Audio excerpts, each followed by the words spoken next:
नमस्कार। Book audio में बहुत बहुत स्वागत करता हूं मैं आपका दोस्त ब्रजेश। और दोस्तों, आज लेकर के हाजिर हूं मनीष कबीर रोमन का कहानी संग्रह अनजाने क्लासमेट, अनकही दास्तान, भाग 4, चौथा किरदार, होशियार विद्यार्थी रोहन। चलिए बढ़ते हैं कहानी में आगे की ओर। रोहन, क्या मतलब? कोमल, मेरे पूछने का मतलब यह है कि तुम किसी को चाहते हो, प्यार व्यार वगैरह? रोहन, अरे तुम हो ना, तो मुझे किसी की जरूरत नहीं। मतलब रोहन ने उसके जवाब में उसी को बोल दिया। मजाक जैसा ही था, क्योंकि इतना फ्रैंक ढंग से बोला था। कोमल ने उसकी बात को मजाक में ही लिया, पर रोहन सही बोला था, बस वो पल अलग था। कोमल उसकी क्लास की टॉपर और पढ़ने में अव्वल थी। रोहन के लिए उसके मन में था, इसलिए उसने पूछा था। पर रोहन इतना मजाक में बोला कि कोमल को लगा कि रोहन ने सिर्फ मजाक किया है। अब कोमल भी नहीं कह सकती थी कि उसके मन में ऐसा कुछ है। जानते हैं, जब दोस्ती प्यार में बदलती है तो इंसान इसे लेकर थोड़ा संवेदनशील हो जाता है। इसलिए कोमल रोहन को अपनी फीलिंग बताने में हिचकिचा रही थी, जबकि यह बात ज्योति और विवेक को बिल्कुल नहीं पता थी। कोमल की फीलिंग। एक दिन इत्तेफाक से कोमल और रोहन कॉलेज के क्लास में अकेले थे। कोमल को लगा आज रोहन से बात करने का अच्छा मौका है। कोमल, रोहन तुमसे एक बात कहनी थी, अगर बुरा न मानो। रोहन, अरे कहो, कभी आज तक बुरा माना है क्या? कोमल, सच में? रोहन, हाँ बोलो। कोमल डरते हुए, सोच लो कहीं हमारी दोस्ती न टूट जाए। रोहन हंसते हुए, अरे बोलो भी यार, कहीं तुम्हें मुझसे प्यार तो नहीं हो गया है? कोमल मुस्कुराते हुए, हाँ शायद मेरे मन में तुम्हारे लिए चाहत वाली फीलिंग आ गई है। लगता है मुझे कुछ होने लगा है। रोहन शेखी वारते हुए बोला, अच्छा, अरे ये तो बहुत अच्छा है, कम से कम तुमने बिना हिचकिचाहट के बोला तो। अब रोहन समझो अपनी स्मार्टनेस का फायदा उठाना शुरू किया और बोला, देखो कोमल, हम एक अच्छे दोस्त हैं। होता है जब कोई पास पास रहता है तो ऐसी फीलिंग आ ही जाती है। तुम्हारी चाहत का सम्मान करता हूँ, पर मैं किसी और को चाहता हूँ। रोहन अपनी वैल्यू बढ़ाने के लिए ये पैतरा फेंका तो कोमल की आंखों में आंसू भर आए और सोचा कि यार शायद मैंने गलती कर दी। कोमल, ठीक है तुम्हारी मर्जी, पर भूल जाओ कि मैंने तुमसे ऐसा कुछ कहा। हम दोस्त हैं और रहेंगे। रोहन, कोमल प्लीज समझो। और मन ही मन घबरा भी रहा था कि कहीं ज्यादा स्मार्ट तो नहीं बन रहा हूं। खैर बात वहीं खत्म हो गई, पर रोहन तो सिर्फ अपने पॉइंट बनाने के लिए बोला था, जबकि रोहन भी अंदर से चाहता था। लेकिन अब मौका हाथ से निकल चुका था। तब से रोज उसके प्रति आकर्षित होने लगा और सोचा जब सब नॉर्मल हो जाएगा तो मैं बोल दूंगा। लेकिन कोमल उस दिन के बाद से उस टॉपिक के बारे में कभी बात नहीं की, जैसे कभी कोई बात कही ही नहीं थी। शायद ये चीज रोहन को भारी पड़ रही थी। काफी दिन बाद जब कोमल ने कभी प्यार वाली बात नहीं की तो उसको एक आइडिया सूझा, हाथ की नस काटना। रोहन ने अपने दोस्त विवेक के रूम जाकर कोमल वाली सारी बात बता दी और कहा, तुम मेरी मदद करोगे क्योंकि मुझे यह बात कोमल से दोबारा कहलवानी है। रोहन, तुम वैसा करना जैसा मैं कहूँ। विवेक, ठीक है। संडे का दिन था, करीब 1 बजे होंगे। विवेक ने कोमल को फोन किया। विवेक, हेलो कोमल। कोमल, क्या है विवेक? विवेक, अरे यार एक दिक्कत हो गई है। रोहन ने अपनी हाथ की नस काट ली है, पता नहीं यार क्यों। तुम आकर देखो। मुझे तो कुछ बता नहीं रहा है, मैं घबरा गया हूँ और इसकी पट्टी करा के लौटा हूँ। तुम्हें कुछ बोला क्या? कोमल घबराते हुए बोली, अरे उसने ऐसा क्यों किया यार, पहले तो ऐसा कुछ बताया नहीं है। और कई प्रश्न पूछने लगे। विवेक, तुम यहाँ जाओ और पूछो साले से, पता नहीं क्या चलता रहता है इसके दिमाग में। कोमल, अच्छा आती हूँ, ज्यादा सीरियस तो नहीं है? विवेक, नहीं पर तुम आ जाओ मेरे रूम बस। कोमल, पहुंचती हूँ 30 मिनट में।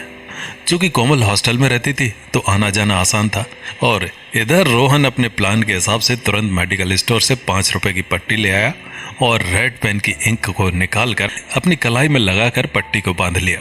लाल रंग हल्का हल्का पट्टी में भी लगा लिया था। ये सब करने के बाद दोनों कोमल का इंतजार करने लगे। सब झूठ तो था ही, बस एक्टिंग करना था और विवेक सपोर्ट कर रहा था। कोमल लगभग 30 मिनट में आ गई और देखा कि रोहन छत पर बनी बालकनी की दीवार में बैठा था। विवेक ने इशारा किया, वो अकेला बैठा है, देखो शायद तुम्हें ही कुछ पता है। कोमल गई और थोड़ा हंसते हुए एक टपकी मारकर बोली, ये क्या है रोहन, तुम तो रोमियो निकले, तथा हंसने लगी। रोहन, मुझे अकेला छोड़ दो प्लीज। कोमल, अरे क्या हुआ, ये सब कौन करता है यार। और उसका हाथ पकड़ के देखते हुए थोड़ा सीरियस होकर बोली, तुम पागल हो क्या, हमारी दोस्ती उस लेवल की नहीं है क्या जो दिल का राज बता नहीं सकते हो। कौन है जिसके लिए तुम ये कर बैठे, तुम तो इतना फ्रैंक हो और मस्त रहने वाले इंसान हो, तुम्हारे अंदर क्या चुपके चुपके चल रहा है, जरा बताओ तो सही। अगर आज नहीं बताओगे तो समझ लेना आज के बाद हमारी दोस्ती खत्म। रोहन ने देखा कि कोमल का हृदय पिघला हुआ और चेहरे पर मासूमियत दिख रही थी तथा आंखों में निराशा थी, क्योंकि कोमल का दिल तो पहले से टूटा हुआ था। रोहन, प्रॉमिस करो सब बताऊंगा, हल्के में मत लेना। कोमल, प्रॉमिस पक्का, बताओ कौन है वो। रोहन, बस ये जान लो हमारे ग्रुप की ही है। कोमल हंसने लगी, अबे यार मजाक ना करो, कहीं ज्योति तो नहीं। कोई भी हो, पर तुम्हें ये बच्चों वाली हरकत नहीं करनी चाहिए थी। रोहन, सच बताऊं। कोमल, हाँ जल्दी बताओ।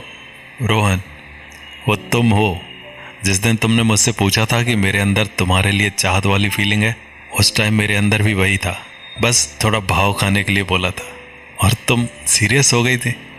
कोमल मुस्कुराते हुए बोली, उस दिन बड़े हीरो बन रहे थे तुम, और इतना अपने दिल में पाल रखा था तो बोल भी सकते थे, इसकी क्या जरूरत थी, हद है यार। रोहन, सच है, पर तुम्हें यकीन कैसे दिला था, आई रियली लाइक यू। कोमल चेहरे में शर्मीली मुस्कुराहट के साथ, I like you too. Rohan खुश हो गया। विवेक उन दोनों की बातें सुन रहा था और थोड़ा अनजान बनते हुए बोला, अब खुश हो रोहन साले। मजे लेते हुए बोला, तुम बताए होते तो मैं कोमल को ऐसे ही उठा लाता।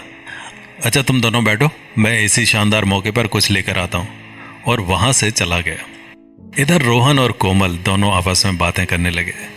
कोमल रोहन को प्यार से पीटने लगी और कहती है, तुम यार मान गई, तुम खुद स्मार्ट तो हो ही, पर कलाकार भी हो।